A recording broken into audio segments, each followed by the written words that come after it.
Welcome back to the deep dive. Today, we're stripping away the safety net. Yeah. We're heading down to the southern edge of the Australian continent to a place where the ocean is dark, the currents are treacherous, and the horizon line between the sea and the sky, Yeah. it just has a tendency to dissolve. Yeah, it just vanishes. We are cracking open a file that isn't just a missing person case. It is, I would argue, the most famous and certainly the most unsettling aviation mystery in Australian history. Without a doubt. We are talking about the disappearance of Frederick Valentich. It's a story that feels like it belongs in a screenplay, honestly, but it played out in real time, recorded on magnetic tape in a world that was very analog and very unforgiving. Right. The setting is the Bass Strait. It's October 21st, 1978. It's evening. The sun has gone down.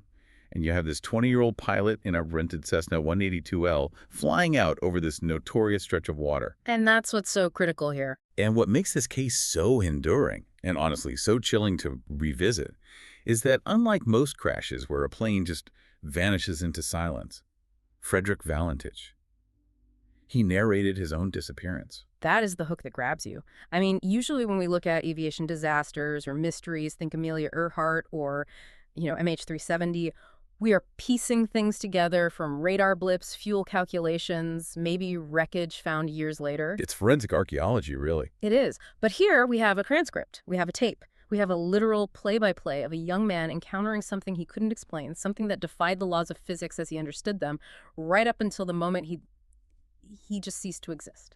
And that is our mission for this deep dive. We aren't just telling a ghost story here. We're going to analyze that tape, the transcript of those final terrifying minutes. Word for word. We're going to look at the physical evidence or the total lack thereof, and we're going to try to walk that razor-thin line between the rational and the unexplained. And I'll be playing the role of the investigator, looking at the mechanical, the psychological, the human factors here. I want to know if there is a logical explanation for what happened in that cockpit. I want to look at the gauges, the fuel lines, and frankly, the pilot's brain. And I'm going to be advocating for the details that just don't fit that logic. Because when you really, really dig into the source material, the witness reports, the specific words Valentich used, and that horrific sound recorded at the very end, there are pieces of this puzzle that are very difficult to hammer into a rational shape without breaking them. Okay, so let's start with the hard facts. The context. It's 1978. No GPS. No satellite tracking on your phone, nothing like that. If you were flying a plane, you were navigating by map, by compass, and by visual landmarks. Frederick Valentich rents a single-engine Cessna 182L from Moorabbin Airport in Melbourne. His flight plan is simple enough. It says he's going to King Island. Right, to pick up some friends, or so he said. King Island is about halfway between the mainland and Tasmania. It's a standard route known as a milk run for local pilots, but it involves flying over a lot of empty, dark water. And the Bass Strait isn't a calm lake. We should be clear on that. It connects the Great Australian Bight to the Tasman Sea. It's shallow, which makes the waves steep and choppy, and the weather, it can change in a heartbeat. So that's a crucial point, because on this specific night, October 21st, the weather was not the enemy. No, it was perfect flying weather. That's what's so odd. It was a clear night. Visibility was excellent. The winds were light. It was a beautiful spring evening in the southern hemisphere, so we can't blame a storm. We can't blame fog. None of the usual suspects. When Valentich took off at 6:19 p.m., he had perfect conditions for a flight like this. Okay. And everything seems normal for the first, 45 minutes or so. He's cruising along, the sun sets, the sky turns purple, then black. And once you get out over the Bass Strait at night, it's pitch black. There are no city lights below you, just the ocean. It's a void. It's just him and the hum of that Lycoming engine. That's it. Until 7:06 p.m. The moment it all changes. That is the moment the world changes for him. That is when Valentich keys his microphone and calls Melbourne Flight Service. And this is where the mystery officially begins. Let's look at this transcript closely, line by line, because his first transmission isn't a distress call. It's not Mayday. No, it's a question. It's almost casual. He asks, is there any known traffic below 5,000? No, I ask that. Below 5,000 implies he's looking down, or at least looking at something near his own altitude. He's seeing something that shouldn't be there. If you're a pilot, you know where the traffic should be. You know if you're in a crowded corridor. But out there, alone, over the strait. It's an empty piece of sky. And the response from the control tower from an operator named Steve Roby is immediate and definitive. What does he say? No known traffic. Boom, right there. That establishes the baseline for this entire event. Whatever Frederick Valentich is seeing, it is not on radar, it is not a scheduled flight, it's not another plane that's lost. As far as the rigorous air traffic control system of Australia is concerned, Frederick Valentich is the only human being in that particular patch of sky. He's totally alone. Or he should be. But he pushes back. He says, I am. Seems to be a large aircraft below 5,000. Now, notice his hesitation there. That I am seems to be. He's struggling to process what he's seeing. He's not sure. He's trying to make sense of it. Right. And the controller, probably confused himself, asks him the logical next question. What type of aircraft is it? And this is where the description just gets weird right from the start. Valentich replies, I cannot affirm. It is 4 bright, it seems to me, like landing lights. 4 bright landing lights. Okay, let's unpack this for a second. If you're a pilot and you see landing lights, usually that means a plane is coming toward you, or it's in a landing configuration near an airport. But he's out over the ocean. There's nowhere to land. Exactly. And he says 4. That's a lot of illumination. A little Cessna like his has 1, maybe 2. A big commercial airliner might have more, but 4 bright lights suggests a very specific, very intense visual configuration. It's not standard. No, it's not. And then he adds a detail that completely changes the dynamic of the encounter. He says, the aircraft has just passed over me at least 1,000 feet above, and he notes that it's moving at high speed. So it's fast. Whatever this is, it's not dawdling. It blew past him. So if we are looking at this skeptically, just for a moment, could he be seeing a military jet? The RAAF flies out of that area. Could it be a smuggler running dark who just flashed his nights for a second? Military jet would be moving fast, sure, I'll give you that. But 4 bright landing lights passing overhead. Jets don't usually fly around with their landing lights on at cruise altitude. It makes no sense. And it comes back to the radar. It always comes back to the radar. It's clean. If this was a physical aircraft made of aluminum and rivets, it should be painting a target on the radar screen in Melbourne. But there's nothing. A complete ghost. So what's he seeing? He's not just watching it pass by anymore. The encounter. It escalates pretty quickly from here. It does. This is where the transcript gets really tense.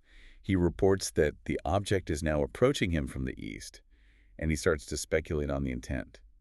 He says the other pilot might be purposely toying with him. Think about that choice of words. Toying. It's not an accident. It's not a near miss. No, that implies intelligence. It implies a game. He feels targeted. He doesn't feel like an observer anymore. He feels like he's the subject. He's the prey. Exactly. And then he drops a word that I think is one of the most significant in the whole transcript. He's trying to describe the movement of this object. What does he say? He says, it seems like it's stationary. What I'm doing right now is orbiting, and the thing is just orbiting on top of me. Orbiting. That is a very, very specific aviation term. It's not a word a non-pilot would just throw around. Usually you orbit a fixed point on the ground, right? You pick a landmark, a tower, or a field, and you circle it. Correct. You don't orbit another moving object that is also orbiting you, unless you are in a dogfight or some kind of incredibly complex formation flight. And he's in a Cessna. He's in a Cessna. For an object to orbit on top of him while he is turning, that object has to be matching his turn radius, matching his speed, but staying directly above him. That requires incredibly sophisticated flight control. It's not something a normal plane can do. It implies that the object is locked onto him. It's mirroring his every move. It's a cat and mouse game at 5,000 feet. It is. And he gives us more visual descriptions here as this is happening. He does. He says it has a shiny metal surface. Right. And this is the detail that the UFO researchers always latch onto: a green light. It's a green light, yes. We have to pause on that for a second, because that one detail, the green light, it correlates with other independent witness reports from that very night. You mean people on the ground? Yes. There were people on the ground, scattered along the coast, totally unrelated to Valentich, who had no idea what was happening in the air.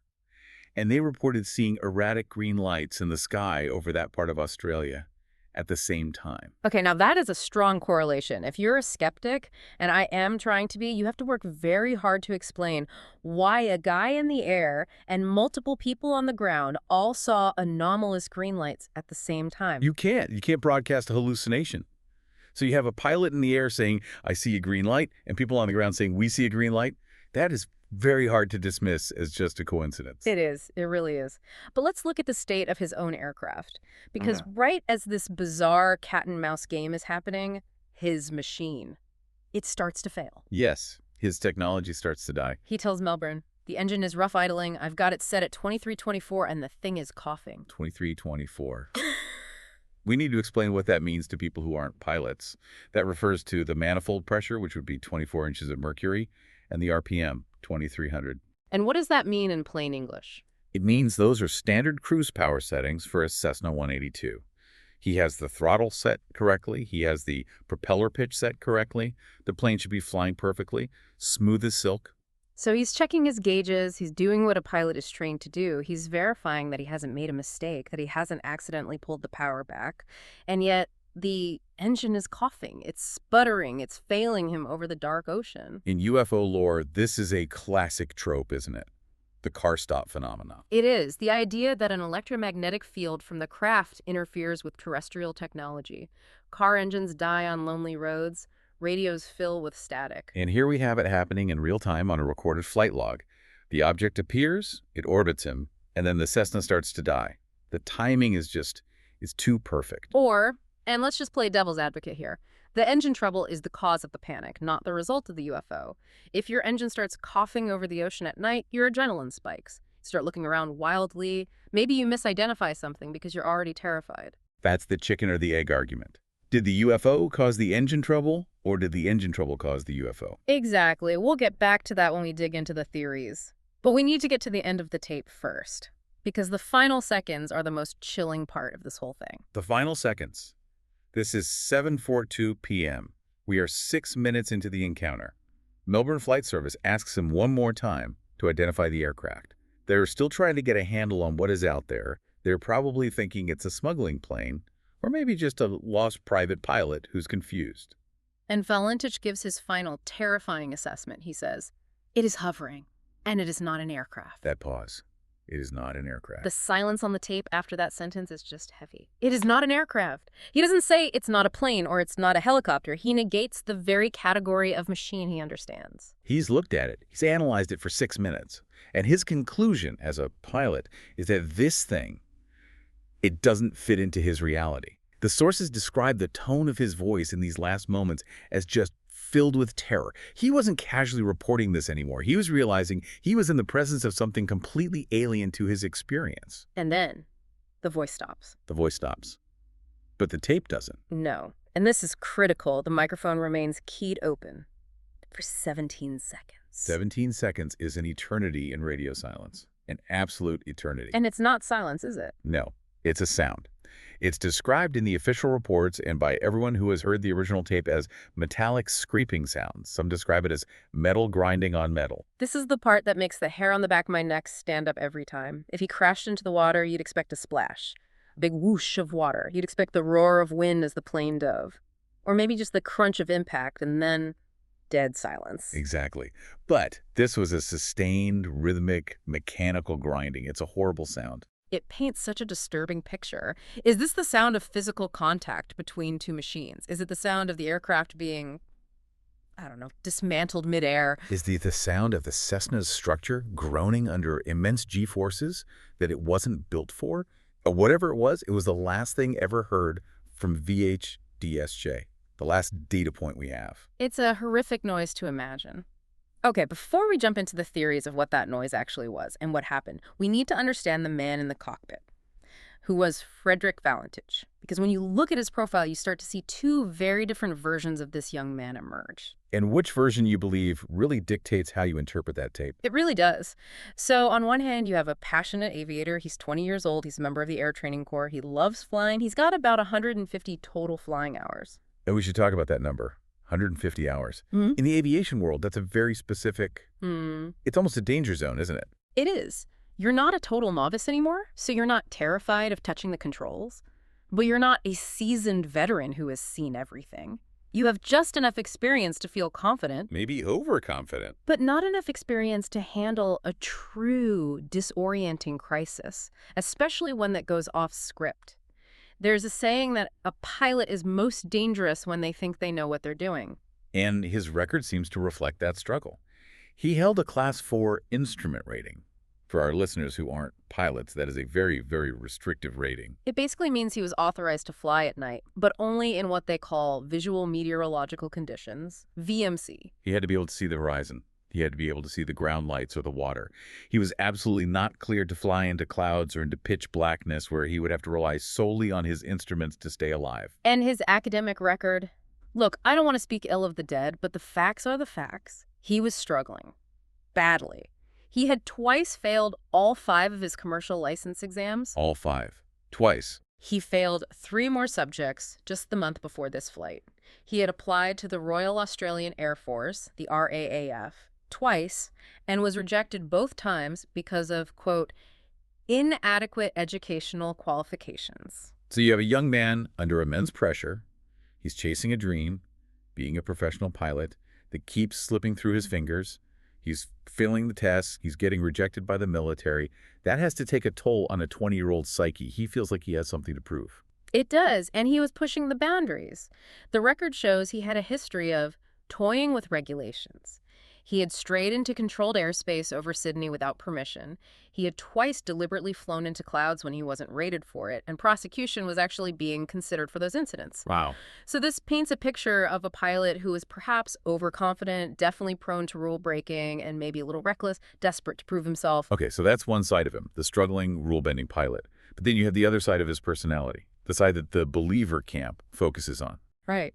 Frederick Valentich was a self-admitted flying saucer enthusiast. A huge one. This wasn't just a casual interest like he'd seen a movie. No, this was a core part of his identity. His father, Guido Valentich, admitted that Frederick was an ardent believer. He was deep into it. Frederick had reportedly asked his flight instructors if they were scared of being abducted by UFOs. And get this, just 6 days before he disappeared, he told his girlfriend, Rhonda Rushton, that he was worried about a UFO taking him away. See, for me, as the skeptic, that sets off every alarm bell in my head. I can see why. He's obsessed with UFOs. He's literally talking about abduction just a week prior. And then he goes out and narrates a perfect textbook UFO encounter. It feels too convenient. It feels scripted. Or prophetic. If you believe in the phenomenon, maybe he was sensitive to it, maybe he sensed something was coming, or maybe because he was always looking for it, he was the only one who noticed it when it finally arrived. Or did he project his obsession onto ambiguous stimuli? Did he want to see a UFO so badly that he turned a planet or a star into a spaceship? That is the core question of this entire case, isn't it? Was this an external event that happened to him, or an internal event that he projected onto the world? Let's dig into the skeptic's case here, because there is a very compelling theory put forward by researchers like Brian Dunning from Skeptoid that ties all of these threads together: the failed exams, the UFO obsession, and the pop culture of 1978. You're talking about Close Encounters connection. I am. Close Encounters of the Third Kind, Spielberg's masterpiece. It was released in Australia in March 1978, so just about 6 months before this flight. It was a massive cultural phenomenon. I mean, everybody saw it, especially young pilots and science fiction fans. And there's a famous scene in that movie, the opening scene, really, where you have air traffic controllers talking to a pilot who is having a close encounter. And the pilot describes traffic. He describes brilliant lights, landing lights that are brighter than anything he's ever seen. You're suggesting the similarities between that movie script and Valentich's transcript are too close to be accidental. Brian Dunning and others argue that Valentich's radio transcript reads almost like a script from that movie. The terminology, "is there any known traffic?" The description of the lights, the sense of awe and confusion. So what's the theory? That he was just copying the movie? The theory is that Valentich may be bored, maybe feeling a bit rebellious, maybe wanting to be a part of this cultural moment, decided to have a little fun. He calls up Melbourne and starts reciting a version of the movie scene. He wants to spook the guys in the radar room. He intends to fly in a circle, create a little mystery, and then fly onto King Island and land. A prank. A hoax that went horribly, horribly wrong. A prank that turned deadly.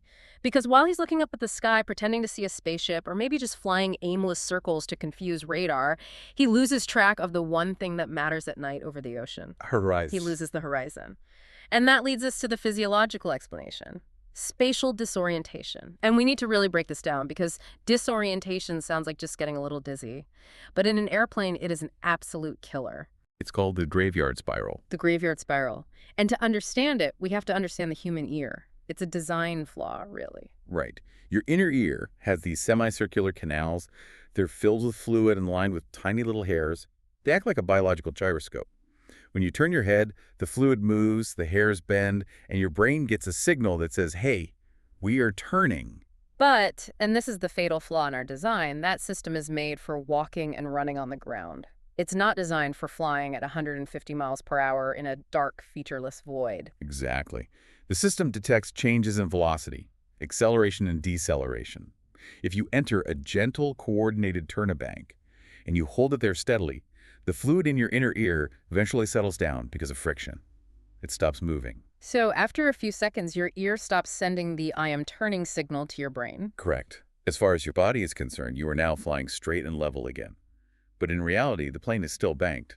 It's still in a turn. And if a plane is banked, it loses lift. The nose starts to drop. The airspeed starts to increase. So now you are in a banked turn, dropping altitude, and you don't even know it. You look at your instruments, if you even remember to look at them, and you see the altimeter winding down. You see the airspeed needle climbing. Your gut instinct, your survival instinct screams, I am diving! Pull up! Pull back on the yoke! But because you think you are level, thanks to your lying ears, pulling back on the yoke doesn't make you climb. It just tightens the turn. It's pure physics. You are banked. Pulling back on the control column increases the G-load. You spiral tighter and tighter and tighter. The descent rate explodes. Yeah.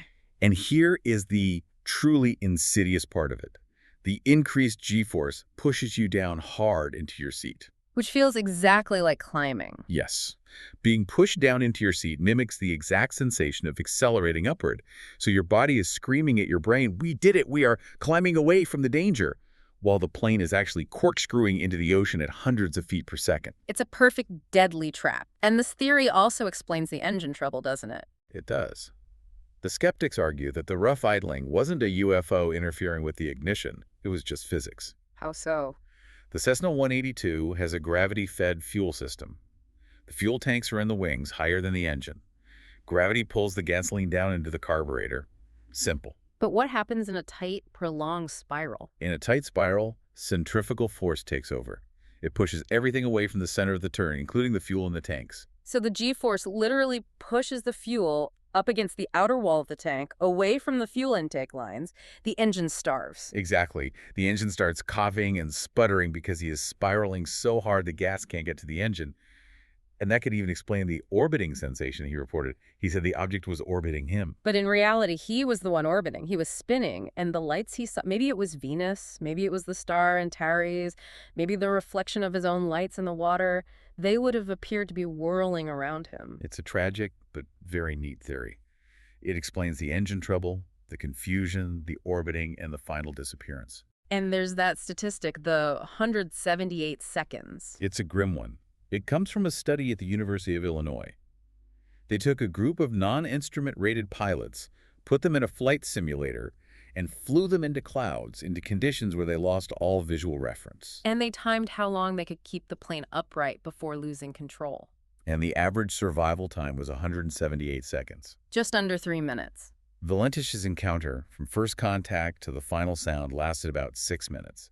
He was living on borrowed time from the moment he lost that horizon. It makes sense. It's logical. It fits the profile of an inexperienced pilot pushing his limits. But No, you're waiting for the... I can hear it. I am, because the graveyard spiral explains a potential crash. But does it fully explain the tape? Does it explain the specific things he said? That's the problem, isn't it? If he was just spiraling, why did he describe a green light? Stars aren't green. Venus isn't green. Island lights are usually white or red. Maybe he saw his own navigation light reflected in the water if he was upside down. But he said it had a shiny metal surface, and he said it was hovering. A pilot in a high G spiral is feeling heavy. The world is a blur. They don't usually report that an external object is hovering over them while being stationary. He said, it seems like it's stationary. In a graveyard spiral, nothing is stationary. The whole world is spinning like a top. That's a very fair point. If he was spiraling, his instruments would be going haywire.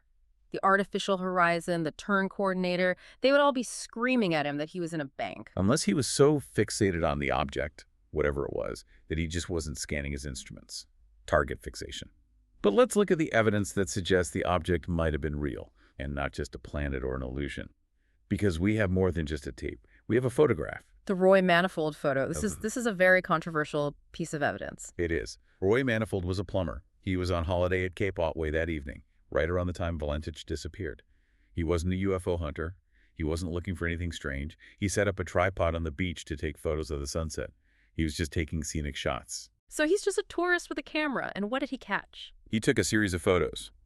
And in one of them, taken roughly 20 minutes before Valentich even radioed in his sighting, there is an anomaly in the sky. It appears to show a fast-moving object exiting the water. Exiting the water? You mean like a submarine-launched missile? It looks like a dark, blurry shape shooting up from the sea surface into the sky. Ground Saucer Watch, a UFO research group based in Phoenix at the time, they got a hold of the negative and analyzed it. They claimed it showed a bona fide unknown flying object and said it appeared to be surrounded by a cloud-like vapor, almost like an exhaust residue. Okay, but we have to be fair here. Snopes and other photo analysts have looked at that same picture, and they say it's an out-of-focus fly, or a bird that flew close to the lens. It's a blur on 1978 film stock. It's hardly a 4K video of a flying saucer. I grant you that. It is ambiguous. It's not definitive proof. But it's a very strange-looking blur in the right place at the right time, and it enters the record alongside the other witnesses. Remember those people on the ground seeing the green lights? I do. And some ufologists claim that these witnesses didn't just see a light, they saw the plane in a steep dive, while a green light followed it down. Exactly. So if Valentich was just hallucinating due to hypoxia or vertigo, why did people on the ground see a green light seemingly interacting with a plane? You can't share a hallucination across miles of coastline. Well, the skeptics have an answer for the lights, too. And it's not a UFO, it's astronomical. The planets theory. Right. Astronomers have pointed out that on that specific night, October 21st, 1978, the alignment of celestial bodies was actually very bright. You had Venus, Mars, Mercury, and the star Antares, all clearly visible in the western sky. And Antares is a red supergiant. It twinkles rapidly, it scintillates, it can look like it's changing colors, red, green, white, as the atmosphere distorts its light. Exactly. And because of this atmospheric scintillation, these bright stars and planets can appear to move. It's a well-known phenomenon called the autokinetic illusion. If you stare at a single bright stationary light in a dark, featureless void, your eye muscles make tiny, involuntary movements. Your brain misinterprets this, and it looks like the light itself is moving. So it could look like it's guarding or bobbing. Or even orbiting. So the theory is he was staring at Venus, which is incredibly bright, and thought it was a spaceship following him. That's plausible. And it gets even more specific. There's the theory that he was flying upside down and didn't know it because of the spatial disorientation, and he was looking down at the reflection of Venus in the calm water, thinking it was a light below him. Then, as he rolled, he saw the actual Venus above him. Right. Suddenly, in his disoriented state, he thinks he's surrounded by these lights. It's orbiting on top of me. Exactly. He sees the light everywhere. He thinks it's chasing him, but really he's just tumbling through the sky, chasing his own tail, completely mesmerized by a planet. It's a compelling argument for the lights. It really is. But it still doesn't explain the metallic sound, and it doesn't explain the finality, the utter completeness of the disappearance. Let's talk about the search, because this wasn't a small effort. They didn't just shrug and say, oh, well, he's gone. No, it was massive. As soon as that metallic scraping sound cut the transmission, the alert went out. They launched a full-scale search and rescue operation almost immediately. We're talking about an RAAF Lockheed P-3 Orion. That's a specialized submarine hunter with advanced sensors sweeping the area. There were 8 civilian aircraft involved, ocean-going ships. They covered over 1,000 square miles of ocean. For days. And they found What? nothing. Absolutely nothing. Not an oil slick, not a floating seat cushion, not a map case, not a life vest, not a body. The search was officially called off on October 25th, 4 days later. It was as if the ocean or the sky had just erased him and his plane completely. Which, of course, just fuels the abduction theory. If a plane crashes into the water at speed, it breaks up. Things float. Seats are designed to float. Oil rises to the surface. Usually. But the Bass Strait is rough. It has very strong, unpredictable currents. It's not a swimming pool. It's a dynamic, powerful environment. Wreckage can get pulled under and scattered very quickly. True. And actually, something was found, eventually. It took 5 years. The cowl flap. In July of 1983, a piece of debris washed ashore on Flinders Island, which is off the coast of Tasmania. It was identified as an engine cowl flap, basically a small metal door that helps control airflow to the engine. And they were able to identify it. The Bureau of Air Safety Investigation looked at the serial number stamped on it. They determined it came from a Cessna 182 within a specific range of serial numbers. And that range included Valentich's plane, VH-DSJ. Yes. But notice the phrasing there. Within a range. It wasn't a definitive 100% positive match to his specific aircraft's VIN number, but it was highly likely to be from his plane. So does this solve it? A piece of his plane was in the ocean. Therefore, he crashed. End of story. It proves the plane ended up in the water. I think we can all agree on that. But it doesn't prove how it got there. And finding one small piece of metal 5 years later on an island miles and miles from the search area, it's tenuous. Oceanography is incredibly complex. Currents can carry debris for thousands of miles, or debris can sink and stay hidden forever. But to the skeptic, that cowl flap is the smoking gun. It's the physical proof that the plane impacted the water, the metallic scraping sound on the tape. That was the sound of the airframe stressing and groaning just before impact, or the propeller churning into the waves, or the engine seizing as it hit the cold water. It's the sound of a crash. Or, as the believers would argue, finding a single cowl flap doesn't explain the not an aircraft transmission. It doesn't explain the corroborated green light sightings. It just proves that the machine is gone. It doesn't tell us where Frederick Valentich went. There were other theories too, right? Some of the darker, more human ones. Yes. The staged disappearance theory. We sort of touched on it with the Close Encounters prank idea. But some people went further. They thought he faked his own death to start a new life. The authorities actually looked into that pretty seriously, and they found out he had lied about his reasons for the flight in the first place. Right. He told flight service he was going to King Island to pick up friends. He told his parents he was going there to pick up crayfish. But there were no friends waiting for him. And the crayfish season hadn't started. There were none available on King Island at that time. So he was lying. The question is why? Was he meeting someone secretly? Was he running drugs, as some have speculated?